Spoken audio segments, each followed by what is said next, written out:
सुप्रभात दर्शक बंधु आज डिसेम्बर 16 तारिख मंगलवार चलतु नजर पकाइबा आज देश विदेश प्रमुख खबर गुड़िक किंतु ता पूर्व जदि आपण मैंने आम वीडियो को लाइक करना आम वीडियो को लाइक करी कमेंट रे जय जगन्नाथ लिखंतु। केन्द्रापड़ारे शीतल भंडार लोकार्पण।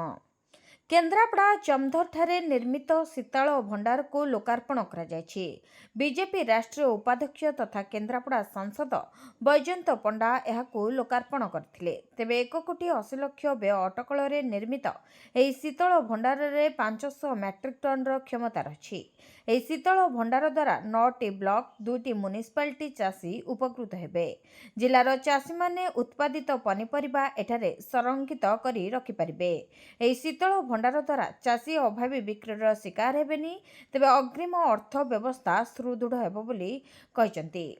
बैजयंत पंडांको आसाम निर्वाचन दायित्व।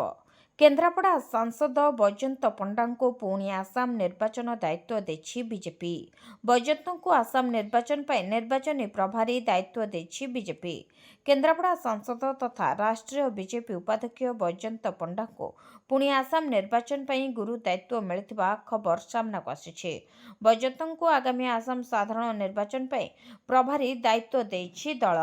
तेबे एने दल पक्षरु एक विज्ञप्ति जारी करा जायछि। दलर राष्ट्रीय साधारण संपादक अरुण सिंह एने विज्ञप्ति जारी करथिबा जणा पड़िछि। सेहिपरि पूर्वतन केंद्र मंत्री दर्शन बेन और जम्मू काश्मीर विरोधी दल नेता सुनील कुमार शर्मा को सह प्रभारीर दायित्व मिलिथिबा चर्चा अछि। धर्मशाला गंडगोल कार्यानुष्ठान दाबी कले नवीन। धर्मशालार पूर्वतन विधायक प्रणव बलवंत रायଙ୍କ घरे भंगारुजा घटना मुह खोलिले विरोधी दल नेता नवीन पट्टनायक। घटना को निंदा करने सह बीजेपी सरकार और पुलिस प्रशासन को निशाना करिसेंती नवीन। तेबे धर्मशालार पूर्वतन विधायक प्रणव बलवंत रायଙ୍କ फार्म हाउस रे दलर कर्मी सम्मेलन चलिथिबा बेले आक्रमण होइथिला। आक्रमण पछरे विधायक हिमांशु साहूଙ୍କ समर्थक थिबा अभियोग परे तीव्र राजनैतिक रूप नेछि। आक्रमण में 19 जन आहत होगा सह 4 जन गुरुतर आहत हो चिकित्सा कटक स्थानांतर होता जमापड़ी। तेबे घटना रे पुलिस महानिर्देशकों कार्यालय सम्मुख में विजु जनता दलर कर्मी धारणा देथिले। सेपरि जाजपुर जिला जेनापुर थाना रे विधायकों कर्मी और समर्थक राति सारा धारणा देथिले। नवीन एने सामाजिक गणमाध्यम रे निजर असंतोष प्रकाश करने सह तुरंत दोषी विरोध में दृढ़ कार्यानुष्ठान ग्रहण करने दाबी करछन्ते। विद्यालय और गणशिक्षा विभाग रे केलेंकारी सीएजी रिपोर्ट रे सांघातिक तथ्य। स्कूल यूनिफॉर्म बंटन रे बड़ केलेंकारी सीएजी धरिले सांघातिक त्रुटि। वर्ष वर्ष धरी विद्यालय और गणशिक्षा विभाग रे चली अनियमितता। तेबे सीएजी रिपोर्ट सत सामना को वर्तमान आसी। विद्यालय और गणशिक्षा विभाग रे केलेंकारी विद्यार्थी अधिकार हनन कहा विरोध रे हेउनी कार्यानुष्ठान निदा विष्णु साजिछि विभाग। सरकार सामना को सत आसवा परे नीरव रहिछन्ति। मागणा यूनिफॉर्म पाठ्य पुस्तक साइकेल जोगाण रे स्वच्छता नाही। सेपरि स्कूल बैग बंटन रे भी स्थिति केवल ए वर्षर नुहे 2018 रु चली सीएजी धरिछन्ति केलेंकारी। तेबे विजिलेंस भी नीरव द्रष्टा साजिला बेले बालेश्वर समेत विभिन्न अंचल रे पोशाक केलेंकारी देखाइथिला गणमाध्यम। सीएजी आनिले सांघातिक चित्र। मागणा और बाध्यतामूलक शिशु शिक्षा अधिकार आईन 2009 रे संसदर प्रस्ताव होइथिला। 2010 रे कार्यकारी करथिले सरकार। ओडिशा सरकार 2010 सेप्टेम्बर 1 रु ओडिशा रे मागणा और बाध्यतामूलक शिशु शिक्षा अधिकार नियम लागू करा जायतिला। शिक्षा अधिकार आईन रो धारा 38 अनुसार विद्यालय परिचालना कमिटी 3टी वार्षिक उपयोजना एवं विद्यालय विकास योजना प्रस्तुत करिवे।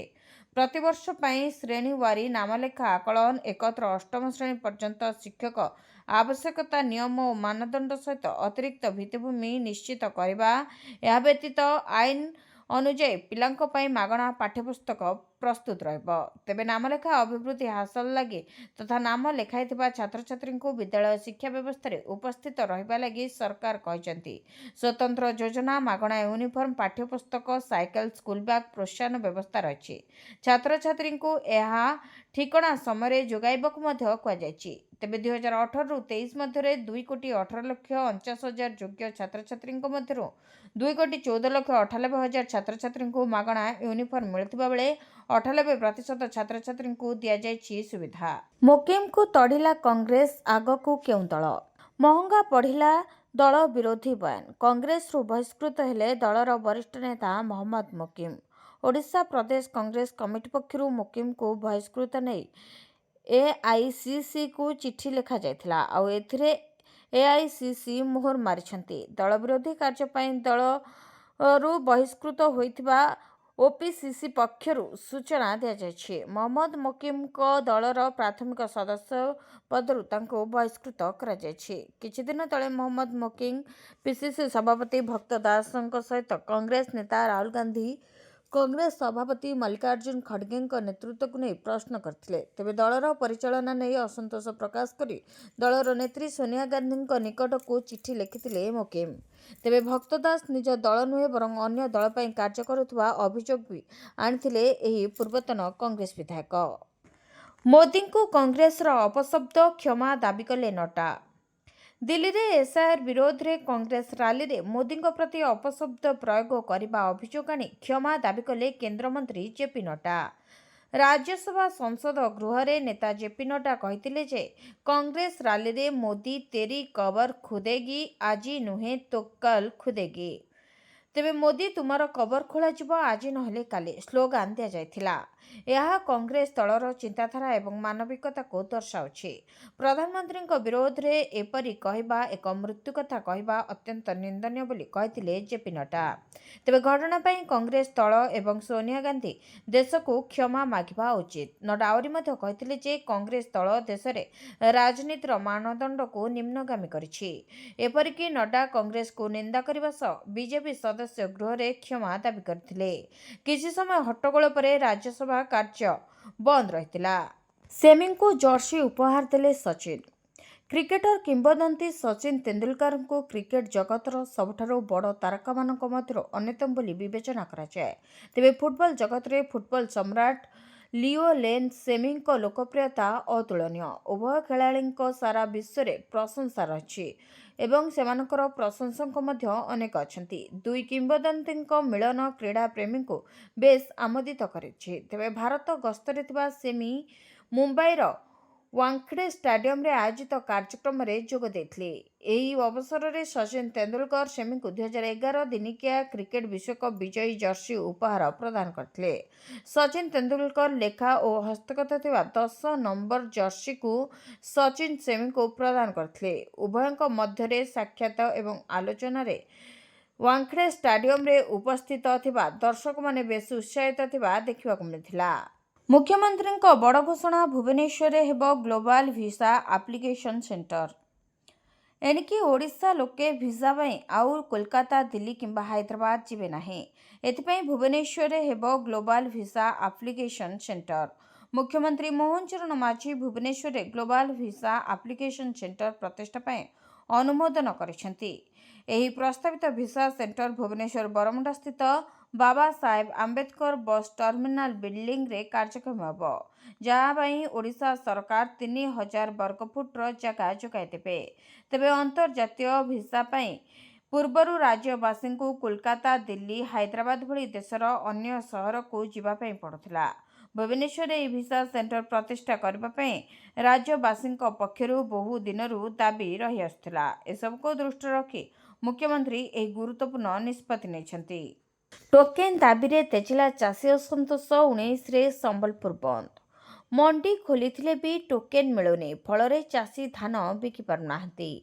ଏହି ସମସ୍ୟା ସମ୍ବଲପୁର ଜିଲ୍ଲାରେ ଚରମ ସୀମାରେ ପହଞ୍ଚିଛି। ଏହାର ପ୍ରତିବାଦରେ 19 ତାରିଖରେ ସମ୍ବଲପୁର ବନ୍ଦ ଡାକରା ଦେଇଛନ୍ତି ଚାଷୀ ସଂଗଠନ। ପଶ୍ଚିମ ଓଡ଼ିଶା କୃଷକ ସଂଗଠନ ସମନ୍ୱୟ ସମିତିର ବନ୍ଦ ଡାକରା ଦେଇଛି। ତେବେ 16ରୁ ଚାଷୀ ସଂଗଠନ ଅଭିନବ ପ୍ରତିବାଦ କରିବ। ଟୋକେନ୍ ମିଳୁନଥିବାରୁ କେମିତି ବିକିବେ ଧାନ, ସେ ନେଇ ଚିନ୍ତାରେ ଅଛନ୍ତି ଚାଷୀ। ବାରମ୍ବାର ଅଭିଯୋଗ କରିବା ପରେ ହେଉନି ସମାଧାନ। ଫଳରେ କିଛିଦିନ ତଳେ ରେମେଡ, ସିନ୍ଧୁରପୁଙ୍କ ରେଡ଼ାଖୋଲ ଓ ହୁମାରେ ରାସ୍ତା ଅବରୋଧ କରିଥିଲେ ହଜାର ହଜାର ଚାଷୀ। ଟୋକେନ୍ ସମସ୍ୟାର ସମାଧାନ ପାଇଁ ସରକାରଙ୍କୁ ଚେତାବନୀ ଦେଇଥିଲେ ଚାଷୀ। ତେବେ ଟୋକେନ୍ ସମସ୍ୟାର ସମାଧାନ ହେଉନଥିବାରୁ ଚାଷୀ ରାଜରାସ୍ତାକୁ ଓହ୍ଲାଇଛନ୍ତି। ପୁରୀ ଯିବାକୁ ଆଉ ଲାଗିବନି ଘଣ୍ଟା ଘଣ୍ଟା, ମାତ୍ର 40 ମିନିଟରେ ଶ୍ରୀକ୍ଷେତ୍ରରେ ପହଞ୍ଚିବେ ଭକ୍ତ। महाप्रभु श्री जगन्नाथଙ୍କ ଧାମ ପୁରୀ ଶ୍ରୀକ୍ଷେତ୍ର ପାଇଁ ଶ୍ରୀଜୀଉଙ୍କୁ ଦର୍ଶନ କରିବା ପ୍ରତିଟି ଓଡ଼ିଆଙ୍କ ସ୍ୱପ୍ନ। ଖାସ୍ ଏଥିପାଇଁ ପୁରୀକୁ ସବୁଦିନ ଛୁଟିଥାଏ ଭକ୍ତଙ୍କ ଭିଡ଼। ମହାପ୍ରଭୁଙ୍କୁ ଟିକେ ଦର୍ଶନ କରିବାକୁ ବହୁ ବାଧା ବିଘ୍ନର ସାମ୍ନା କରନ୍ତି ଶ୍ରଦ୍ଧାଳୁ। ମାତ୍ରାଧିକ ଭକ୍ତଙ୍କ ଗହଳି ଯୋଗୁଁ ରାଜରାସ୍ତା ପ୍ରାୟତଃ ଜାମ୍ ରହିଥାଏ। ଆଉ ଏ ଭିଡ଼ରେ ସନ୍ତୁଳି ହୁଅନ୍ତି ଭକ୍ତ। ରାସ୍ତା ଜାମ୍ ଯୋଗୁଁ ଘଣ୍ଟା ଘଣ୍ଟା ଅଟକି ଯାଏ ରାସ୍ତାରେ ଭକ୍ତଟିଏ। କିନ୍ତୁ ଏବେ ପୁରୀ ଯାଉଥିବା ଶ୍ରଦ୍ଧାଳୁଙ୍କ ପାଇଁ ଆସିଛି ଖୁସି ଖବର। ଏବେ କମିଯିବ ଜଗା ପାଖକୁ ଯିବାର ସମୟ। ମାତ୍ର 40 ମିନିଟ୍ରେ ଭକ୍ତ ପହଞ୍ଚିଯିବେ ଭୁବନେଶ୍ୱରରୁ ପୁରୀ। ଏନେଇ ଚିନ୍ତା କରୁଛନ୍ତି ସରକାର। ଏଥିପାଇଁ 8 ଲେନ୍ ହେବ ଭୁବନେଶ୍ୱରରୁ ପୁରୀ ରାସ୍ତା। ଏନେଇ ସୂଚନା ଦେଇଛନ୍ତି ପୂର୍ତ୍ତ ମନ୍ତ୍ରୀ ପୃଥ୍ୱୀରାଜ ହରିଚନ୍ଦନ। ମନ୍ତ୍ରୀ କହିଛନ୍ତି, କେନ୍ଦ୍ର ସଡ଼କ ପରିବହନ ମନ୍ତ୍ରୀଙ୍କ ସହ ଆଲୋଚନା ହୋଇଛି। ଜାତୀୟ ରାଜପଥର ପ୍ରପୋଜାଲ ଥିଲା ଭୁବନେଶ୍ୱର ପୁରୀ ରାସ୍ତାକୁ 6 ଲେନ୍ ବିଶିଷ୍ଟ କରିବା ପାଇଁ। ସେଥିପାଇଁ ସରକାର ସମ୍ମତି ପାଇସାରିଛନ୍ତି। ରାଜ୍ୟର ଦାବି ଥିଲା ଭୁବନେଶ୍ୱରରୁ ପୁରୀ ରାସ୍ତାକୁ 8 ଲେନ୍ କରିବା ପାଇଁ। କେନ୍ଦ୍ରମନ୍ତ୍ରୀ ମଧ୍ୟ ସେ ରାସ୍ତାକୁ 8 ଲେନ୍ କରିବାକୁ ନିର୍ଦ୍ଦେଶ ଦେଇଛନ୍ତି। ଫିଜିବିଲିଟିକୁ ଦେଖି ତାକୁ 8 ଲେନ୍ କରାଯିବ, ନଚେତ୍ 6 ଲେନ୍ କରି ଆକ୍ସେସ୍ କଣ୍ଟ୍ରୋଲ କରି 2 ଲେନ୍ ସର୍ଭିସ୍ ରୋଡ୍ କରିବାକୁ ଯୋଜନା କରାଯାଉଛି। ତେବେ ଛୋଟ ଗାଡ଼ି ପାଇଁ ସର୍ଭିସ୍ ରୋଡ୍ କରିବାକୁ ଯୋଜନା କରିଛନ୍ତି ସରକାର। ତେବେ ଯଦି ଏମିତି ହୁଏ ପୁରୀ ଯିବାକୁ ମାତ୍ର 40 ମିନିଟ୍ ସମୟ ଲାଗିବ। ଆଉ ଅଯଥାରେ ଅସୁବିଧାର ସମ୍ମୁଖୀନ ହେବେ ନାହିଁ ଭକ୍ତ। ତର୍ଜମା ଚାଲିଛି, ସ୍ପଷ୍ଟତା ଆସିଲେ ସେ ବାବଦରେ ନିଷ୍ପତ୍ତି ନିଆଯିବ। ତେବେ ବର୍ତ୍ତମାନ 8 ଲେନ୍ ବିଶିଷ୍ଟ ରାସ୍ତା ପାଇଁ ଯୋଜନା ହେଉଛି। ରାଜ୍ୟ ସରକାର ସେ ନେଇ ବିଚାର କରୁଛନ୍ତି ବୋଲି କହିଛନ୍ତି ମନ୍ତ୍ରୀ। ନୂଆ ହିତାଧିକାରୀଙ୍କୁ ନୂଆ ବର୍ଷରେ ଭେଟି ମିଳିବ 10,000 ଟଙ୍କା। ସୁଭଦ୍ରା ହିତାଧିକାରୀଙ୍କ ପାଇଁ ଆସିଛି ଖୁସି ଖବର। ନୂଆ ବର୍ଷରେ ଏକାଥରେ 10,000 ଟଙ୍କା ପାଇବେ ସୁଭଦ୍ରାର ନୂଆ ହିତାଧିକାରୀ। ତେବେ ସରକାର 2ଟି କିସ୍ତିର ଟଙ୍କା ଏକା ସହିତ ଦେବେ ବୋଲି ଘୋଷଣା କରାଯାଇଛି। ଏନେଇ ଉପମୁଖ୍ୟମନ୍ତ୍ରୀ ପ୍ରଭାତୀ ପରିଡ଼ା ସୂଚନା ଦେଇଛନ୍ତି। ସେ କହିଛନ୍ତି, ଆମେ ପୋର୍ଟାଲ ଖୋଲିଛୁ। 21 ବର୍ଷ ଯାହାକୁ ହୋଇଛି ସେମାନେ ଆପେ ଆପେ ଏହି ଯୋଜନାରେ ଯୋଡ଼ି ହେଉଛନ୍ତି। ତେବେ ସମସ୍ତେ ସୁଭଦ୍ରା ଟଙ୍କା ପାଇବେ, ସେଥିପାଇଁ ଆମ ବିଭାଗ କାମ କରୁଛି ବୋଲି କହିଛନ୍ତି ଉପମୁଖ୍ୟମନ୍ତ୍ରୀ ପ୍ରଭାତୀ ପରିଡ଼ା। ସେପରି କ୍ଷେତ୍ର ପରିଦର୍ଶନ ପରେ ସୁଭଦ୍ରା ଯୋଜନାରେ ଯୋଡ଼ି ହୋଇସାରିଲେଣି 17 ଲକ୍ଷରୁ ଉର୍ଦ୍ଧ୍ୱ ମହିଳା। ବର୍ତ୍ତମାନ 1,03,89,801 ମହିଳା ପ୍ରଥମ ଏବଂ ଦ୍ୱିତୀୟ କିସ୍ତି ପାଇସାରିଛନ୍ତି। ସେଥିମଧ୍ୟରୁ 97,51,479 ଜଣ ମହିଳା ସୁଭଦ୍ରା ଟଙ୍କା ପାଇଥିବା କହିଛନ୍ତି ଉପମୁଖ୍ୟମନ୍ତ୍ରୀ ପ୍ରଭାତୀ ପରିଡ଼ା। ବାହାଘର ପାଇଁ ଝିଅଙ୍କୁ ଟଙ୍କା ଦେବେ ଓଡ଼ିଶା ସରକାର, ଆକାଉଣ୍ଟକୁ ଆସିବ ଏତିକି ଟଙ୍କା। ସୁଭଦ୍ରା ଯୋଜନା ପରେ ଓଡ଼ିଶାରେ ନୂଆ ଯୋଜନା ପାଇଁ ବଡ଼ ଘୋଷଣା କରିଛନ୍ତି ରାଜ୍ୟ ସରକାର। ଏବେ ବାହାଘର ପାଇଁ ଟଙ୍କା ଦେବେ ଓଡ଼ିଶା ସରକାର। ମୁଖ୍ୟମନ୍ତ୍ରୀ କନ୍ୟା ବିବାହ ଯୋଜନା ପାଇଁ ଗାଇଡଲାଇନ୍ ଜାରି କରିଛନ୍ତି ରାଜ୍ୟ ସରକାର। ଏନେଇ ସବୁ ଜିଲ୍ଲାପାଳଙ୍କୁ ମହିଳା ଓ ଶିଶୁ ବିକାଶ ବିଭାଗ ପକ୍ଷରୁ ଚିଠି ଜାରି କରାଯାଇଛି। ତେବେ ଝିଅର ବୟସ 18ରୁ 35 ବର୍ଷ ଏବଂ ପୁଅର ବୟସ 21ରୁ 35 ବର୍ଷ ହୋଇଥିଲେ ମିଳିବ ସହାୟତା ରାଶି। ବିବାହ ପାଇଁ କନ୍ୟାଙ୍କୁ ମିଳିବ 51,000 ଟଙ୍କାର ସହାୟତା ରାଶି। ତେବେ ଡିବିଟି ମାଧ୍ୟମରେ ସିଧା ଆକାଉଣ୍ଟକୁ ଯିବ 35,000 ଟଙ୍କା। ଏଥିସହିତ ବିବାହ ଉପହାର ବାବଦରେ 10,000 ଟଙ୍କା। ଆୟୋଜନ ପାଇଁ ସଂସ୍ଥାକୁ ମିଳିବ 6,000 ଟଙ୍କା। ତେବେ ବିଧବା, ଦିବ୍ୟାଙ୍ଗ, SC/ST ଆର୍ଥିକ ଅନଗ୍ରସରଙ୍କୁ ମିଳିବ ସହାୟତା। ରାଜ୍ୟରେ ଜାରି ରହିଛି ଶୀତ ପ୍ରଭାବ। 10 ସ୍ଥାନରେ ତାପମାତ୍ରା 10 ଡିଗ୍ରୀ ତଳେ। ରାଜ୍ୟରେ ଜାରି ରହିଛି ଶୀତ ପ୍ରଭାବ। ଆସନ୍ତା ସପ୍ତାହ ପର୍ଯ୍ୟନ୍ତ ସର୍ବନିମ୍ନ ତାପମାତ୍ରାରେ ସେଭଳି ପରିବର୍ତ୍ତନ ହେବ ନାହିଁ। ଗୋଟିଏ ଦୁଇଟି ସହରର ତାପମାତ୍ରା ଏଭାଗ ସେଭାଗ ହୋଇପାରେ। ତେବେ ସୁନ୍ଦରଗଡ଼, କନ୍ଧମାଳ, କଳାହାଣ୍ଡି ଓ କୋରାପୁଟ ଜିଲ୍ଲାର କେତେକ ସ୍ଥାନରେ ସ୍ୱଳ୍ପରୁ ମଧ୍ୟମ ଧରଣର କୁହୁଡ଼ି ହୋଇପାରେ ବୋଲି ଆଞ୍ଚଳିକ ପାଣିପାଗ ବିଜ୍ଞାନ କେନ୍ଦ୍ର ପକ୍ଷରୁ ପୂର୍ବ ଅନୁମାନ କରାଯାଇଛି। ଗତ 24 ଘଣ୍ଟା ମଧ୍ୟରେ କନ୍ଧମାଳ ଜିଲ୍ଲା ଉଦୟଗିରିରେ ରାଜ୍ୟର ସର୍ବନିମ୍ନ ତାପମାତ୍ରା 3.1 ଡିଗ୍ରୀ ରେକର୍ଡ ହୋଇଛି। ସେହିପରି ଉଦୟଗିରିରେ ତାପମାତ୍ରା 4.2 ଡିଗ୍ରୀ, ଫୁଲବାଣୀ ଓ ଦାରିଙ୍ଗବାଡ଼ିରେ 6 ଡିଗ୍ରୀ, ସେମିଲିଗୁଡ଼ାରେ 6.1 ଡିଗ୍ରୀ, କୋରାପୁଟରେ 7 ଡିଗ୍ରୀ, ରାଉରକେଲାରେ 8.2 ଡିଗ୍ରୀ, ଚିପିଲିମାରେ 8.6 ଡିଗ୍ରୀ, ଝାରସୁଗୁଡ଼ାରେ 8.9 ଡିଗ୍ରୀ, ଭବାନୀପାଟଣାରେ 9 ଡିଗ୍ରୀ, ଅନୁଗୁଳରେ 9.6 ଡିଗ୍ରୀ, ବୌଦ୍ଧ ଓ କୋରେଇରେ 9.8 ଡିଗ୍ରୀ ତାପମାତ୍ରା ରେକର୍ଡ ରହିଛି। ଅନ୍ୟ ସମସ୍ତ ସହରର ପାରଦ 10 ଡିଗ୍ରୀ କିମ୍ବା ତାଠାରୁ ଅଧିକ ଥିଲା। ତେବେ କଳାହାଣ୍ଡି ଓ ସୁନ୍ଦରଗଡ଼ ଜିଲ୍ଲାର ଗୋଟିଏ ଦୁଇଟି ସ୍ଥାନରେ ମଧ୍ୟମ ଧରଣର କୁହୁଡ଼ି ପଡ଼ିଥିଲା। କେତେକ ସ୍ଥାନରେ ପାରଦ ସ୍ୱାଭାବିକଠାରୁ 6 ଡିଗ୍ରୀ ପର୍ଯ୍ୟନ୍ତ କମ୍ ରହିଥିବା ପାଣିପାଗ କେନ୍ଦ୍ର ପକ୍ଷରୁ କୁହାଯାଇଛି। ସିନ୍ଥେଟିକ୍ ପନିର କବ୍ଜାରେ ରାଜଧାନୀ ବଜାରରେ ନକଲି ପନିର ଛେନା। ରାଜଧାନୀ ବଜାରକୁ ସିନ୍ଥେଟିକ୍ ପନିର କବ୍ଜା କରିଛି। ଆବଶ୍ୟକ ପରିମାଣର କ୍ଷୀର ମିଳୁନଥିବା ବେଳେ ପ୍ରଚୁର ପରିମାଣର ପନିର ଏପରି ସନ୍ଦେହ ପାଇଁ ବାଧ୍ୟ କରୁଛି। ବେପାରୀମାନେ ଅପମିଶ୍ରଣର ଆଶ୍ରୟ ନେଉଛନ୍ତି। ନିମ୍ନମାନର କ୍ଷୀର ପାଉଡର ସାଙ୍ଗକୁ ଭେଜିଟେବଲ୍ ଫ୍ୟାଟ୍ ମିଶାଇ ବଜାରକୁ ଛଡ଼ାଯାଉଛି। ତେବେ ଗାଡ଼ିରେ ଲଦା ହୋଇଥିବା ପ୍ୟାକେଟ୍ରୁ ପ୍ରସ୍ତୁତ ହେଉଛି ସିନ୍ଥେଟିକ୍ ପନିର। ଏହି ନିମ୍ନମାନର କ୍ଷୀର ପାଉଡର ଦାମ 350 ଟଙ୍କା। 1 କେଜି ପାଉଡରରେ ପ୍ରସ୍ତୁତ ହେଉଛି 3 କିଲୋ ସିନ୍ଥେଟିକ୍ ପନିର, ଯାହା ବଜାରରେ କେଜି ପ୍ରତି 180ରୁ 240 ଟଙ୍କାରେ ବିକ୍ରି ହେଉଛି, ଅର୍ଥାତ୍ 2 ଗୁଣା ଲାଭ। ବିବାହ, ବ୍ରତ ଭଳି ବଡ଼ ଭୋଜିରେ ସିନ୍ଥେଟିକ୍ ପନିର ବ୍ୟବହାର ହେଉଛି। ରାଜଧାନୀ ବଜାରରେ ମଧ୍ୟ ଅପମିଶ୍ରିତ ପନିର ପସରା ମେଲାଇ ସାରିଲାଣି। ସିନ୍ଥେଟିକ୍ ପନିର ଆଦି ପଛରେ ଅନ୍ତରାଜ୍ୟ ରାକେଟ୍ କାମ କରୁଛି। ପଶ୍ଚିମବଙ୍ଗ, ୟୁପି, ମଧ୍ୟପ୍ରଦେଶ, ଛତିଶଗଡ଼ରୁ କ୍ଷୀର ପାଉଡର ଆଣି ଓଡ଼ିଶାରେ ପନିର ଓ ଛେନା ପ୍ରସ୍ତୁତ କରାଯାଉଛି। ଲାଭଜନକ ହୋଇଥିବାରୁ ଓଡ଼ିଶାର କିଛି ବେପାରୀ ବୃଦ୍ଧି କରିସାରିଲେଣି। ପିପିଲି ଅଞ୍ଚଳ ପେଣ୍ଠସ୍ଥଳ ପାଲଟିଛି ଏହି ସିନ୍ଥେଟିକ୍ ପନିରର। ତେବେ ସିନ୍ଥେଟିକ୍ ପନିର ଖାଇ ଲୋକେ ଅସୁସ୍ଥ ହେଉଛନ୍ତି, ହେଲେ ସରକାରୀ ସ୍ତରରେ ଯାଞ୍ଚ ଧିମା ପଡ଼ିଛି। ସିନ୍ଥେଟିକ୍ ପନିରର ବିକ୍ରି ରୋକିବାକୁ ଖାଦ୍ୟ ସୁରକ୍ଷା ବିଭାଗ କ'ଣ କରୁଛି, ତାକୁ ନେଇ ଉଠିଛି ପ୍ରଶ୍ନ। ମନରେଗା ବନ୍ଦ ହେବ, ଗ୍ରାମୀଣ ରୋଜଗାର ପାଇଁ ନୂଆ ଆଇନ ଆଣିବାକୁ ସରକାରଙ୍କ ପ୍ରସ୍ତାବ। କେନ୍ଦ୍ର ସରକାର ଦେଶର ଗ୍ରାମୀଣ ରୋଜଗାର ବ୍ୟବସ୍ଥାରେ ଏକ ବଡ଼ ପରିବର୍ତ୍ତନ ଆଣିବାକୁ ଯାଉଛନ୍ତି। ଦୀର୍ଘ ବର୍ଷ ଧରି ଗ୍ରାମୀଣ ଗରିବ ଓ ଶ୍ରମିକ ପରିବାରଙ୍କ ପାଇଁ ଜୀବନରେଖା ଭାବରେ ଚାଲିଥିବା ମହାତ୍ମା ଗାନ୍ଧୀ ଜାତୀୟ ଗ୍ରାମୀଣ ରୋଜଗାର ନିଶ୍ଚିତତା ଆଇନ ବା ମନରେଗାକୁ ବନ୍ଦ କରି ତାହାର ସ୍ଥାନରେ ଏକ ନୂଆ ଗ୍ରାମୀଣ ରୋଜଗାର ଆଇନ ଆଣିବା ପ୍ରସ୍ତାବ ତୈୟାରୀ କରାଯାଉଛି। ଏହି ସମ୍ବନ୍ଧୀୟ ପ୍ରସ୍ତାବିତ ବିଲ୍ର କପି ସରକାର ଦ୍ୱାରା ସାଂସଦମାନଙ୍କୁ ବଣ୍ଟାଯାଇଥିବା ସୂଚନା ମିଳିଛି। ଏହି ନୂତନ ଆଇନକୁ ବିକଶିତ ଭାରତ ନିଯୁକ୍ତି ଏବଂ ଜୀବିକା ମିଶନ ପାଇଁ ଗ୍ୟାରେଣ୍ଟି ବା ଗ୍ରାମୀଣ ବିଲ୍ 2025 ବୋଲି କୁହାଯିବ। ଏହି ବିଲ୍ ଏକ ଗ୍ରାମୀଣ ବିକାଶ ଢାଞ୍ଚା ସ୍ଥାପନ କରିବାର ଲକ୍ଷ୍ୟ ରଖିଛି, ଯାହା ବିକଶିତ ଭାରତ 2047ର ଜାତୀୟ ଦୃଷ୍ଟିକୋଣ ସହିତ ସମାନ ହେବ। ସରକାରୀ ସୂତ୍ର ଅନୁଯାୟୀ ନୂଆ ବିଲ୍ର ଲକ୍ଷ୍ୟ ହେଉଛି ଗ୍ରାମାଞ୍ଚଳରେ କେବଳ ଦିନ ମଜୁରୀ ଭିତ୍ତିକ କାମ ନୁହେଁ, ବରଂ କୌଶଳ ଆଧାରିତ ସ୍ଥାୟୀ ଓ ଉତ୍ପାଦନମୂଳକ ରୋଜଗାର ସୃଷ୍ଟି କରିବା। ମନରେଗାରେ ପ୍ରତିବର୍ଷ 100 ଦିନର କାମ ଗ୍ୟାରେଣ୍ଟି ରହିଥିବା ବେଳେ ନୂଆ ଆଇନରେ ଗ୍ରାମୀଣ ଅର୍ଥନୀତିକୁ ସ୍ୱାବଲମ୍ବୀ କରାଇବା ଉପରେ ଅଧିକ ଗୁରୁତ୍ୱ ଦିଆଯାଇଛି ଏବଂ ଏହି ବିଧେୟକରେ 125 ଦିନ କାମ ଗ୍ୟାରେଣ୍ଟି ପ୍ରଦାନ କରାଯିବ। ବିଲ୍ର ଏକ କପି ଲୋକସଭା ସଦସ୍ୟମାନଙ୍କ ମଧ୍ୟରେ ବଣ୍ଟନ କରାଯାଇଥିବା ବେଳେ ସଂସଦରେ ଆଗତ ହେବାକୁ ଥିବା ଏହି ବିଲ୍ରେ ମହାତ୍ମା ଗାନ୍ଧୀ ଜାତୀୟ ଗ୍ରାମୀଣ ନିଯୁକ୍ତି ଗ୍ୟାରେଣ୍ଟି ଆଇନ 2005କୁ ବାତିଲ କରାଯାଇପାରେ। ତେବେ ଏହି ପଦକ୍ଷେପ ଗ୍ରାମୀଣ ନିଯୁକ୍ତି ଏବଂ ଜୀବିକା ସୁରକ୍ଷାରେ ଏକ ପ୍ରମୁଖ ନୀତିଗତ ପରିବର୍ତ୍ତନକୁ ଚିହ୍ନଟ କରିବ। ପ୍ରସ୍ତାବିତ ବିଲ୍ରେ ଗ୍ରାମୀଣ ଯୁବକ ଯୁବତୀଙ୍କୁ ସ୍କିଲ୍ ଟ୍ରେନିଂ, ସ୍ୱୟଂ ରୋଜଗାର, ଗ୍ରାମ ଭିତ୍ତିକ ଉଦ୍ୟୋଗ, କୃଷି ସମ୍ପୃକ୍ତ କାର୍ଯ୍ୟ ଓ ସ୍ମଲ୍ ଇଣ୍ଡଷ୍ଟ୍ରିକୁ ରୋଜଗାର ସହ ଯୋଡ଼ିବାର ବ୍ୟବସ୍ଥା ରହିଛି। ସରକାରଙ୍କ ମତରେ ଏହାଦ୍ୱାରା ଗ୍ରାମକୁ ସହରକୁ ଅବୈକଳ୍ପିକ ପ୍ରସ୍ତାବ କମିବ ଏବଂ ଗ୍ରାମୀଣ ଅଞ୍ଚଳରେ ଆର୍ଥିକ ସ୍ଥିରତା ଆସିବ। ଦିଲ୍ଲୀ ଏନ୍ସିଆର୍ରେ ଘନ କୁହୁଡ଼ି ଓ ପ୍ରଦୂଷଣର ଚାଦର ଦିଶିଲାଣି ବାଟଘାଟ, ଲୋକେ ହନ୍ତସନ୍ତ। ଦେଶର ରାଜଧାନୀ ଦିଲ୍ଲୀ ଏବଂ ଏହାର ଆଖପାଖ ଅଞ୍ଚଳ ବା ଏନ୍ସିଆର୍ ବର୍ତ୍ତମାନ ପ୍ରଦୂଷଣ ଏବଂ ଘନ କୁହୁଡ଼ିର ଏକ ଭୟଙ୍କର ସ୍ଥିତି ଦେଇ ଗତି କରୁଛି। ତେବେ ଦିଲ୍ଲୀର ରାସ୍ତାଘାଟ ସମ୍ପୂର୍ଣ୍ଣ ରୂପେ ଧୂଆଁ ଓ କୁହୁଡ଼ିରେ ବୁଡ଼ି ରହୁଛି। ପରିସ୍ଥିତି ଏତେ ସଙ୍ଗୀନ ହେଉଛି ଯେ ଦିନ ବେଳେ ମଧ୍ୟ ଅନ୍ଧାର ଭଳି ଅନୁଭବ ହେଉଛି। ଦିଲ୍ଲୀର ବାୟୁ ଗୁଣବତ୍ତା ସୂଚକାଙ୍କ ବା ଏୟାର କ୍ୱାଲିଟି ଇଣ୍ଡେକ୍ସ ପୁଣି ଥରେ ବିପଜ୍ଜନକ ସୀମା ପାର କରିଛି।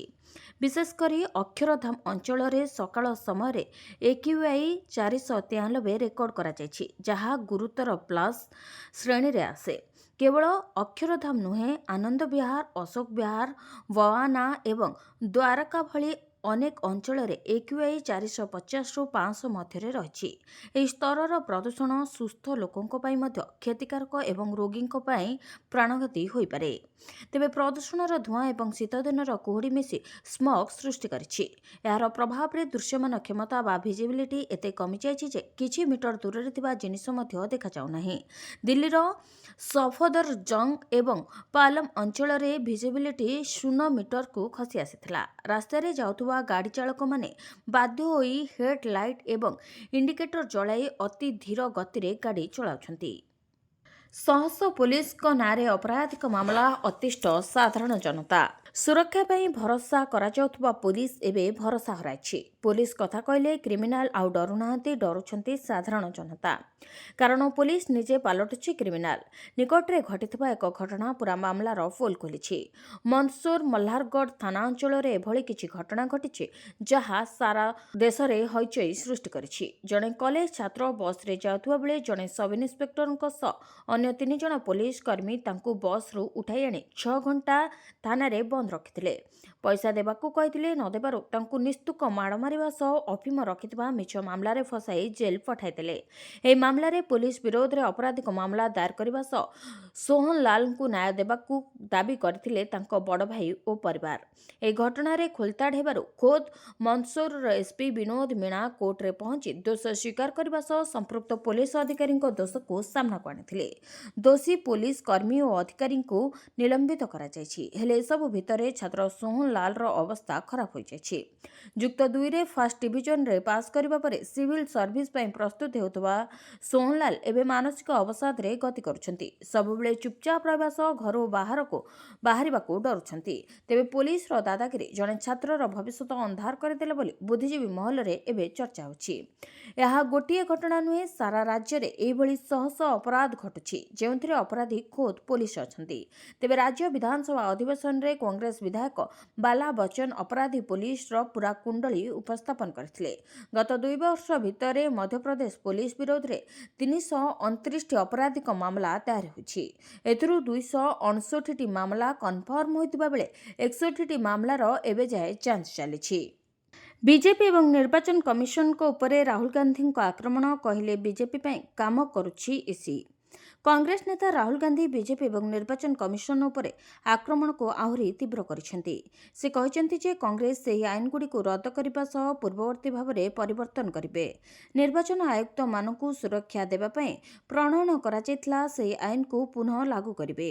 ଦିଲ୍ଲୀର ରାମଲୀଳା ମଇଦାନରେ ପାର୍ଟିର ଭୋଟ ଚୋର ଗାଦି ଛାଡ଼ ରାଲିକୁ ସମ୍ବୋଧିତ କରି ଗାନ୍ଧୀ କହିଛନ୍ତି, ମୁଖ୍ୟ ନିର୍ବାଚନ ଆୟୁକ୍ତ ଜ୍ଞାନେଶ କୁମାର ଏବଂ ନିର୍ବାଚନ ଆୟୁକ୍ତ ବିବେକ ଯୋଶୀ ଓ ଏସ୍ ସନ୍ଧୁଙ୍କ ନାମ ମନେ ରଖନ୍ତୁ। ଆମେ ଆପଣଙ୍କୁ ସୁରକ୍ଷା ଦେବା ପାଇଁ ଆଣିଥିବା ଆଇନକୁ ପରିବର୍ତ୍ତନ କରିବୁ। ବିଜେପିର ଡିଏନ୍ଏରେ ଭୋଟ ଚୋରି ଥିବା ଅଭିଯୋଗ କରିଛନ୍ତି ଲୋକସଭାରେ ବିପକ୍ଷ ନେତା। ରାହୁଲ କହିଛନ୍ତି କଂଗ୍ରେସ ସତ୍ୟ ସହିତ ଠିଆ ହୋଇଛି। ହରିୟାଣା ସହିତ ଚୋରି ହୋଇଥିବା ନିର୍ବାଚନଗୁଡ଼ିକ ଉପରେ କଂଗ୍ରେସ ଉଠାଇଥିବା ପ୍ରଶ୍ନଗୁଡ଼ିକର ଉତ୍ତର ଦେବାରେ ନିର୍ବାଚନ କମିଶନ ବିଫଳ ହୋଇଛି। ସେ ଆହୁରି ଅଭିଯୋଗ କରିଛନ୍ତି ଯେ ବିହାର ନିର୍ବାଚନ ସମୟରେ ବିଜେପି 10,000 ଟଙ୍କା ଟ୍ରାନ୍ସଫର କରିଥିଲା, କିନ୍ତୁ ନିର୍ବାଚନ ଅଧିକାରୀ କୌଣସି କାର୍ଯ୍ୟାନୁଷ୍ଠାନ ଗ୍ରହଣ କରିନାହାନ୍ତି। ପ୍ରିୟଙ୍କା ଗାନ୍ଧୀ ବିଜେପିକୁ ବ୍ୟାଲଟ ପେପରରେ ନିର୍ବାଚନ ଲଢ଼ିବାକୁ ଚ୍ୟାଲେଞ୍ଜ କରି କହିଛନ୍ତି ଯେ ଏଭଳି ହେଲେ ସେମାନେ ହାରିଯିବେ।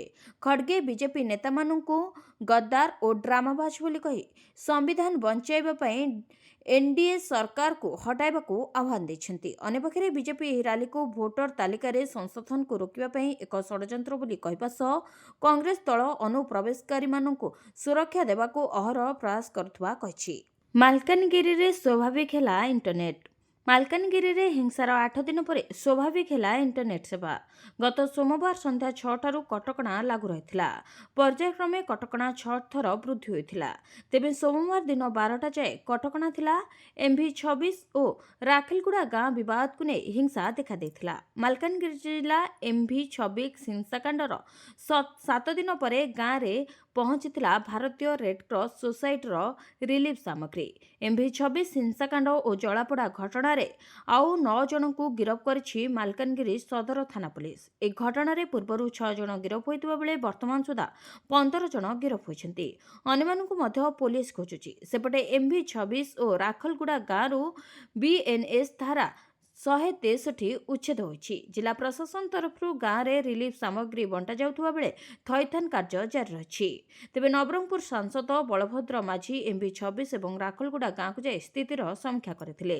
MV26 ହିଂସାକାଣ୍ଡ ଓ ଏହାର ପରବର୍ତ୍ତୀ ସ୍ଥିତିକୁ ନେଇ ଜିଲ୍ଲାପାଳଙ୍କ ସମୀକ୍ଷା ବୈଠକ କରିବା ପରେ MV26 ଗାଁକୁ ଯାଇ ଘରକୁ ଘର ବୁଲି ଲୋକଙ୍କ ଦୁଃଖ ଦୁର୍ଦ୍ଦଶା କଥା ପଚାରି ବୁଝିଥିଲେ। ହିଂସାକାଣ୍ଡରେ ବ୍ୟାପକ କ୍ଷୟକ୍ଷତି ହୋଇଥିବା ବେଳେ ପ୍ରଥମ ଦିନଠାରୁ ଜିଲ୍ଲା ପ୍ରଶାସନ ତରଫରୁ ରିଲିଫ୍ ସାମଗ୍ରୀ ବଣ୍ଟା ଯାଇଥିବା ବେଳେ ରନ୍ଧା ଖାଦ୍ୟ ବ୍ୟବସ୍ଥା ଚାଲିଛି। ଧୀରେ ଧୀରେ ଗାଁରେ ଶାନ୍ତି ଫେରୁଛି ଏବଂ ଖୁବ୍ ଶୀଘ୍ର ସମସ୍ୟାର ସମାଧାନ ହେବ ବୋଲି ନବରଙ୍ଗପୁର ସାଂସଦ କହିଛନ୍ତି। ମୁହଁ ଖୋଲିଲେ ବିଧାୟକ ହିମାଂଶୁ ଶେଖର ସାହୁ କହିଲେ ନିର୍ଯାତନା ଦେଉଛନ୍ତି ପ୍ରଣବ ବଳବନ୍ତ ରାୟ।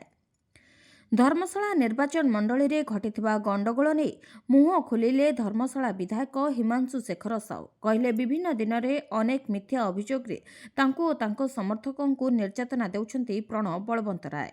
ମୁଁ ସ୍ୱାଗତ କରୁଛି ମୋ ସହ ଆସି ମିଶି ଧର୍ମଶାଳା ଉନ୍ନତି ପାଇଁ କାମ କରନ୍ତୁ, କିନ୍ତୁ ତାହା ନ କରି ସୋସିଆଲ ମିଡିଆରେ ନିଜର କର୍ମୀମାନଙ୍କୁ ଲଗାଇ ମୋତେ ବଦନାମ କରିବାକୁ ଉଦ୍ୟମ କରିବା କେତେ ଦୂର ଠିକ୍ ବୋଲି ହିମାଂଶୁ ପ୍ରଶ୍ନ ଉଠାଇଛନ୍ତି। ଯଦି ଧର୍ମଶାଳାର ମାଟି ପାଇଁ ଏତେ ଦରଦ ଅଛି ତେବେ ଆସନ୍ତୁ ମିଶିକି କାମ କରିବା। ସେ ଆହୁରି ମଧ୍ୟ କହିଛନ୍ତି ଯିଏ ଦୋଷ କରିଛନ୍ତି ସେ ଦଣ୍ଡ ପାଇବା ଆବଶ୍ୟକ।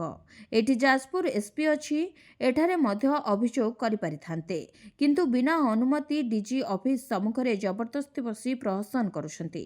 ଏହା ସିଧା ସିଧା ସୂଚାଉଛି ଯେ ତାଙ୍କର ରାଜନୈତିକ ସ୍ତରରେ ସେମାନେ ହ୍ରାସ ପାଉଛନ୍ତି। ସାଧାରଣ ଲୋକମାନଙ୍କୁ ବଳି ଦେଇ ସୋସିଆଲ ମିଡିଆରେ ହାଇଲାଇଟ୍ ହେବା ପାଇଁ ଏସବୁ ଚାଲିଛି। ଦ୍ୱିତୀୟ ଥର ମା ହେଲେ ମଧ୍ୟ ମାତୃ ବନ୍ଦନା ଯୋଜନାରୁ ପାଇବେ ଟଙ୍କା। ସରକାର ସାରା ଦେଶରେ ମହିଳାମାନଙ୍କ ପାଇଁ ଅନେକ ଯୋଜନା ପ୍ରଚଳନ କରିଛନ୍ତି, ଯାହା ଲକ୍ଷ ଲକ୍ଷ ମହିଳାଙ୍କୁ ଲାଭ ପହଞ୍ଚାଉଛି। ଦେଶର ଅନେକ ମହିଳା ଆର୍ଥିକ ଦୃଷ୍ଟିରୁ କମ୍ ସ୍ୱଚ୍ଛଳ ଥିବାରୁ ଗର୍ଭାବସ୍ଥାରେ ସରକାର ଏପରି ମହିଳାଙ୍କୁ ସହାୟତା ଯୋଗାଇ ଦେଉଛନ୍ତି। ଗର୍ଭବତୀ ମହିଳା ଏବଂ ନବଜାତ ଶିଶୁଙ୍କୁ ସ୍ୱାସ୍ଥ୍ୟକୁ ସୁଦୃଢ଼ କରିବା ପାଇଁ ସରକାର ପ୍ରଧାନମନ୍ତ୍ରୀ ମାତୃ ବନ୍ଦନା ଯୋଜନା ବା PMMVY ଆରମ୍ଭ କରିଛନ୍ତି। ଏହି ଯୋଜନା ଅଧୀନରେ ସରକାର ମହିଳାମାନଙ୍କୁ ସେମାନଙ୍କର ପ୍ରଥମ ସନ୍ତାନ ଜନ୍ମ ହେବା ପରେ 5,000 ଟଙ୍କା ପ୍ରଦାନ କରନ୍ତି। ଏହି ଦେୟଗୁଡ଼ିକୁ ବିଭିନ୍ନ ପର୍ଯ୍ୟାୟରେ ବଣ୍ଟନ କରାଯାଏ। ତେବେ ପୂର୍ବରୁ ପ୍ରଧାନମନ୍ତ୍ରୀ ମାତୃବନ୍ଦନା ଯୋଜନା ଅଧୀନରେ କେବଳ ପ୍ରଥମ ସନ୍ତାନର ଜନ୍ମ ପାଇଁ 5,000 ଟଙ୍କା ସହାୟତା ପ୍ରଦାନ କରାଯାଉଥିଲା, କିନ୍ତୁ ବର୍ତ୍ତମାନ ଏହି ଯୋଜନାକୁ ଉନ୍ନତ କରାଯାଇ ଦ୍ୱିତୀୟ ସନ୍ତାନକୁ ମଧ୍ୟ ଏହାର ଲାଭ ପ୍ରଦାନ କରାଯାଉଛି। ଏହା ବିଶେଷ ଭାବରେ ସତ୍ୟ ଯଦି ଦ୍ୱିତୀୟ ସନ୍ତାନଟି ଝିଅ ହୋଇଥାଏ। ତେବେ ସରକାର 6,000 ଟଙ୍କା ପ୍ରୋତ୍ସାହନ ରାଶି ପ୍ରଦାନ କରିବେ ଯଦି ଦ୍ୱିତୀୟ ସନ୍ତାନ ଝିଅ ହୁଏ। ଯୋଗ୍ୟ ମହିଳାମାନଙ୍କୁ ସୁବିଧା ପାଇବା ପାଇଁ ପ୍ରଥମେ ଆବେଦନ କରିବାକୁ ପଡ଼ିବ। ଆବେଦନ ବିନା ସେମାନେ କୌଣସି ଟଙ୍କା ପାଇପାରିବେ ନାହିଁ। ଆବେଦନ ପ୍ରକ୍ରିୟା ସମୟରେ ସମସ୍ତ ଆବଶ୍ୟକ ଡକୁମେଣ୍ଟ ପ୍ରଦାନ କରିବା ବାଧ୍ୟତାମୂଳକ। ତେବେ ଆବେଦନ ସମ୍ପୂର୍ଣ୍ଣ ଯାଞ୍ଚ ହେବା ପରେ ଏବଂ ସଠିକ୍ ପ୍ରମାଣିତ ହେବା ପରେ ହିଁ ଏହି ସୁବିଧା ପ୍ରଦାନ କରାଯିବ। ଟୋକନ ପାଇନଥିବା ଚାଷୀଙ୍କୁ ଶୀଘ୍ର ଟୋକେନ୍ ଦିଅ, କହିଲେ ମନ୍ତ୍ରୀ। ଚାଷୀଙ୍କଠୁ ନିର୍ଦ୍ଧାରିତ ଧାନ ଉଠାଇବେ ସରକାର। ଟୋକେନ୍ ପାଇନଥିବା ଚାଷୀଙ୍କୁ ଟୋକେନ୍ ଦେବାକୁ ନିର୍ଦ୍ଦେଶ ଦିଆଯାଇଛି। ଟୋକେନ୍ ପରେ ଧାନ ବଳିଲେ ଖୋଲା ବଜାରରେ ଚାଷୀ ବିକି ଦିଅନ୍ତୁ ବୋଲି କହିଛନ୍ତି ମନ୍ତ୍ରୀ। ତେବେ ମନ୍ତ୍ରୀ କୃଷ୍ଣ ପାତ୍ର କହିଛନ୍ତି ଧାନ ସଂଗ୍ରହ ପ୍ରକ୍ରିୟା ସୁରୁଖୁରୁରେ ଚାଲିଛି। ଏବେ ଯାଏ 6ଟି ଜିଲ୍ଲାର ରିପୋର୍ଟ ଆସିଛି। ବରଗଡ଼ରେ 53,838 ମେଟ୍ରିକ ଟନ୍, ବଲାଙ୍ଗୀରରେ 96 ମେଟ୍ରିକ ଟନ୍, କଳାହାଣ୍ଡିରେ 7,387, ନୂଆପଡାରେ 3,847 ମେଟ୍ରିକ ଟନ୍ ଧାନ ବିକ୍ରି ହେଉଛି। ସେହିପରି ସମ୍ବଲପୁରରେ 60,256 ମେଟ୍ରିକ ଟନ୍ ଏବଂ ସୁବର୍ଣ୍ଣପୁରରେ 15 ମେଟ୍ରିକ ଟନ୍ ଧାନ ସଂଗ୍ରହ ହୋଇଛି। ଏଯାବତ୍ ମୋଟ 1,25,439 ମେଟ୍ରିକ ଟନ୍ ଧାନ କିଣା ସରିଛି। ଧାନ କିଣା ପ୍ରକ୍ରିୟା କେବେ ହେବ ତାହା ଜିଲ୍ଲାୱାରୀ DLPC କମିଟିରେ ନିଷ୍ପତ୍ତି ହେଉଛି। ତେବେ ଏନେଇ ଏକ ଉଚ୍ଚସ୍ତରୀୟ କମିଟି ବୈଠକ ମଧ୍ୟ ବସିଥିଲା। ଟୋକେନ୍ ସମସ୍ୟା ଦୂର କରିବାକୁ ସରକାର ଚେଷ୍ଟା କରୁଛନ୍ତି। ସମସ୍ତଙ୍କ ଧାନ କିଣାଯିବ ବୋଲି କହି ଅସୁବିଧାରେ ପଡ଼ିବେନି। ବଳକା ଧାନ ଚାଷୀ ଖୋଲା ବଜାରରେ ବିକ୍ରି କରିପାରିବେ। ତେବେ ଧାନ ଅମଳ ଆଭରେଜ ଅନୁସାରେ ଜଳସେଚିତ ଜମିରେ ଏକର ପିଛା 19 କୁଇଣ୍ଟାଲ ଏବଂ ଅଣ ଜଳସେଚିତ ଜମିରେ ଏକର ପିଛା 13 କୁଇଣ୍ଟାଲ ଧାନ ସରକାର ସଂଗ୍ରହ କରିବେ। ତେବେ ମିଲରଙ୍କ ପାଖେ ପର୍ଯ୍ୟାପ୍ତ ଜାଗା ଅଛି। ବଳକା ଚାଉଳକୁ ସରକାର ଅକ୍ସନ କରି ଖାଲି କରାଇବାକୁ ଯୋଜନା କରିଛନ୍ତି। ତାହା ସମସ୍ୟା ହେବ ନାହିଁ। ଯେଉଁମାନେ ଟୋକେନ୍ ପାଇନାହାନ୍ତି ସେମାନଙ୍କୁ ମଧ୍ୟ ଟୋକେନ୍ ଦେବାକୁ କୁହାଯାଇଛି। ଟୋକେନ୍ ବାଦ୍ ଯେଉଁ ଧାନ ବଳିବ ତାହା ଖାଇବା ପାଇଁ ରଖିବେ ଏବଂ ମାର୍କେଟରେ ବିକିପାରିବେ। ସରକାରୀ ନିର୍ଦ୍ଧାରିତ ହିସାବରେ ଧାନ କିଣାଯିବ। ବାହାଘର ପରେ ଦମ୍ପତିଙ୍କୁ ମିଳିବ 2.5 ଲକ୍ଷ ଟଙ୍କା, ଜାଣନ୍ତୁ କିପରି। ପ୍ରତିବର୍ଷ ଦେଶରେ ଲକ୍ଷ ଲକ୍ଷ ବିବାହ ହୋଇଥାଏ। ଏହି ବିବାହ ପାଇଁ ଅତ୍ୟଧିକ ଖର୍ଚ୍ଚ ମଧ୍ୟ ହୋଇଥାଏ। ତେବେ ଅତି କମ୍ରେ ଗୋଟେ ସାଧାରଣ ବିବାହ ପାଇଁ 10 ରୁ 15 ଲକ୍ଷ ଟଙ୍କା ଖର୍ଚ୍ଚ ହୁଏ। ଫଳସ୍ୱରୂପ ଅନେକ ଲୋକଙ୍କୁ ଋଣ ନେବାକୁ ପଡ଼ିଥାଏ କିମ୍ବା ଟଙ୍କା ଉଧାର ନେବାକୁ ପଡ଼ିଥାଏ। କିନ୍ତୁ ଆପଣମାନେ ଜାଣିଛନ୍ତି କି ସରକାର ଏପରି ଏକ ଯୋଜନା କରିଛନ୍ତି ଯେଉଁ ଯୋଜନା ଅଧୀନରେ ବିବାହ କରୁଥିବା ଦମ୍ପତିଙ୍କୁ 2.5 ଲକ୍ଷ ଅର୍ଥାତ୍ 2.5 ଲକ୍ଷ ଟଙ୍କା ଦିଆଯାଏ। ତେବେ ଆମେ ଆଜି ଆପଣଙ୍କୁ ଏହି ବିଷୟରେ ଜଣାଇବୁ। ତେବେ ଏହି 2.5 ଲକ୍ଷ ଟଙ୍କାର ଯୋଜନାକୁ ଡକ୍ଟର ଆମ୍ବେଦକର ଇଣ୍ଟରକାଷ୍ଟ ମ୍ୟାରେଜ ମାଧ୍ୟମରେ ସାମାଜିକ ସମନ୍ୱୟ ଯୋଜନା କୁହାଯାଏ, ଯାହାଦ୍ୱାରା ଏହା ଡକ୍ଟର ଆମ୍ବେଦକର ଫାଉଣ୍ଡେସନ ଦ୍ୱାରା ପରିଚାଳିତ। ତେବେ ଏହି ଯୋଜନା ଅନୁଯାୟୀ ଯଦି କୌଣସି ଯୁବକ ଯୁବତୀ ଦଳିତ ସମ୍ପ୍ରଦାୟର ନ ହୋଇ ଦଳିତ ସମ୍ପ୍ରଦାୟରେ କାହାକୁ ବିବାହ କରନ୍ତି ତେବେ ସେ ଦମ୍ପତିଙ୍କୁ 2.5 ଲକ୍ଷ ଟଙ୍କାର ଆର୍ଥିକ ସହାୟତା ମିଳିଥାଏ। ଏହି ଯୋଜନା 2013 ମସିହାରେ କଂଗ୍ରେସ ସରକାର ସମୟରେ ଆରମ୍ଭ ହୋଇଥିଲା ଏବଂ ଆଜି ମଧ୍ୟ ଜାରି ରହିଛି। ତେବେ ଏହି ଯୋଜନାର ଲାଭ ଉଠାଇବା ପାଇଁ ବିବାହର ଗୋଟିଏ ବର୍ଷ ମଧ୍ୟରେ ଡକ୍ଟର ଆମ୍ବେଦକର ଫାଉଣ୍ଡେସନରେ ଏକ ଆବେଦନ ଦାଖଲ କରିବାକୁ ପଡ଼ିବ। ଏହି ଯୋଜନା ଅଧୀନରେ ପ୍ରାପ୍ତ 2.5 ଲକ୍ଷ ଟଙ୍କା ମଧ୍ୟରୁ 1.5 ଲକ୍ଷ ଟଙ୍କା ଏନ୍ଇଏଫ୍ଟି ମାଧ୍ୟମରେ ଦମ୍ପତିଙ୍କ ମିଳିତ ଆକାଉଣ୍ଟକୁ ସ୍ଥାନାନ୍ତରିତ ହୋଇଥାଏ, ଯେତେବେଳେ କି ବାକି 1 ଲକ୍ଷ ଟଙ୍କା 3 ବର୍ଷ ପାଇଁ ଏଫ୍ଡିରେ ଜମା କରାଯାଏ। 3 ବର୍ଷ ପରେ ଦମ୍ପତି ସୁଧ ସହିତ ଏହି ପରିମାଣ ପାଇପାରିବେ। ତେବେ ଆଗ୍ରହୀ ଆବେଦନକାରୀମାନେ ଜିଲ୍ଲା ପ୍ରଶାସନ କିମ୍ବା ରାଜ୍ୟ ସରକାରଙ୍କ ମାଧ୍ୟମରେ ସେମାନଙ୍କର ଆବେଦନ ଦାଖଲ କରିପାରିବେ। ଆପଣ ଏହି ଯୋଜନା ବିଷୟରେ ସମସ୍ତ ବିବରଣୀ ambedkarfoundation.nic.in ରେ ମଧ୍ୟ ପାଇପାରିବେ। ଏହି ଯୋଜନା ଲାଭ ପାଇବା ପାଇଁ ଆପଣଙ୍କ ପାଖରେ ହିନ୍ଦୁ ବିବାହ ଆଇନ ଅନୁଯାୟୀ ଏକ ବିବାହ ପ୍ରମାଣପତ୍ର, ଦଳିତ ସାଥୀଙ୍କ ପାଇଁ ଏକ ଜାତି ପ୍ରମାଣପତ୍ର, ଏହା ସେମାନଙ୍କର ପ୍ରଥମ ବିବାହ ବୋଲି ପ୍ରମାଣ, ସେମାନେ ଆଇନଗତ ଭାବରେ ବିବାହିତ ବୋଲି ପ୍ରମାଣ କରୁଥିବା ଏକ ଶପଥପତ୍ର, ଏକ ଆୟ ପ୍ରମାଣପତ୍ର ଏବଂ ଏକ ମିଳିତ ବ୍ୟାଙ୍କ ଆକାଉଣ୍ଟର ବିବରଣୀ ଥିବା ଆବଶ୍ୟକ। ଭିଡ଼ିଓଟିକୁ ଶେଷ ଯାଏଁ ଦେଖିଥିବାରୁ ଆପଣଙ୍କୁ ଧନ୍ୟବାଦ। ଯଦି ଆପଣମାନେ ଏପର୍ଯ୍ୟନ୍ତ ଆମ ଭିଡ଼ିଓକୁ ଲାଇକ୍ କରୁନାହାନ୍ତି, ଆମ ଭିଡ଼ିଓକୁ ଲାଇକ୍ କରି କମେଣ୍ଟରେ ଜୟ ଜଗନ୍ନାଥ ଲେଖନ୍ତୁ। ଏଥିସହିତ ଆମ ଚ୍ୟାନେଲକୁ ସବସ୍କ୍ରାଇବ୍ କରି ପାଖରେ ଥିବା ବେଲ୍ ଆଇକନକୁ ପ୍ରେସ୍ କରନ୍ତୁ।